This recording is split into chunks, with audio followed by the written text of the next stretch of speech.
The first thing that you do in the morning sets the tone for everything.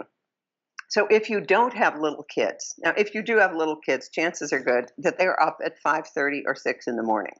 So it's not like you're going to get an hour to yourself. But I'm going to just talk to the ones who, but you can do it during nap time. But your body has to come first. This vessel comes first. And this has taken me years to undo my medical training because it's always been the work has to come first. The to-do list has to come first. Then I get to take care of my body. And the bodies always last. In our culture, the bodies always last because of the masculine training. I saw it on the t-shirt of a guy who was a Marine, and it said, pain is weakness leaving the body. Now, that's a very masculine approach. Run till you throw up. Push through the pain. I had a good friend who literally remembered running a marathon with the knee hurting, an old football injury. His knee is killing him, but he remembered how to go into the pain from some meditative practices that he'd learned.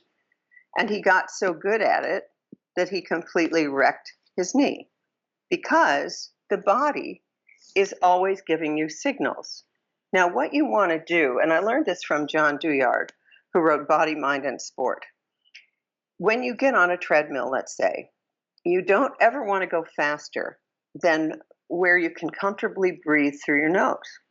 When you breathe through your nose, you instantly are balancing parasympathetic and sympathetic nervous system. When you have to breathe through your mouth, you're creating stress hormones. And this is why distance athletes very often die way younger than they should. They are immunocompromised because they're constantly overstressing the body. But if you breathe in through your nose, out through your nose, and you begin to train like this, over time, you develop a much more effective cardiovascular respiratory system.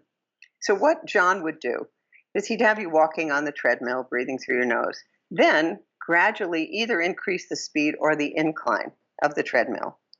And then the minute that you found you could no longer breathe comfortably through your nose, he'd go, let's get out of there. Boom. He'd put it back to normal level and slow it way down so that you could regain control. Then, with each increment, you would find that you could ask your body for more, and the body would respond. Ask it for more, and it would respond. So you don't start off in that place, but by the end of, say, a 20-minute workout, you are able to go much faster at a higher angle, still breathing through your nose. And over time, you'll get very good at it. My mother climbed the 100 highest peaks in New England and went to Mount Everest Base Camp at the age of 84. And she did it by learning how to breathe through her nose. And then what happens with that is you don't care who's ahead of you, who's behind you. The only competition is with yourself. If you can comfortably breathe through your nose, you're going at the right pace and you're balancing your hormones. And I think that is fascinating. Most people need more magnesium, as you well know.